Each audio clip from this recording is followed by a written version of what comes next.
अस्सलाम वालेकुम। SM news के साथ मैं हूं इश्तियाक अली। खबरों का सिलसिला बढ़ाते हुए खबर शामिल करते हैं चिन्नौर से। चिन्नौर के नवाही इलाका मौजा सलारा में अचानक दीवार गिरने से 10 साला बच्चा मलबे तले दब जाने से दम तोड़ गया। लाश को अस्पताल मुंतकिल कर दिया गया। इसी हवाले से मजीद तफसीलात जानते हैं अपने नुमाइंदे मोहम्मद अफजल रोमाना से। जी अफजल, क्या तफसीलात है आपके पास?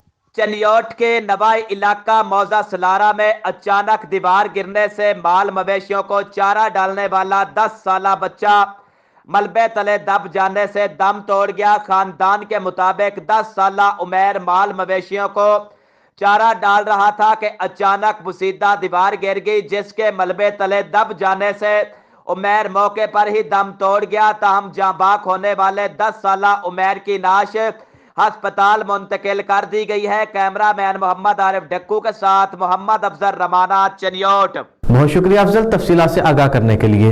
अब तक के लिए इतना ही। मजीद खबरों के लिए देखते रहिए SM न्यूज़।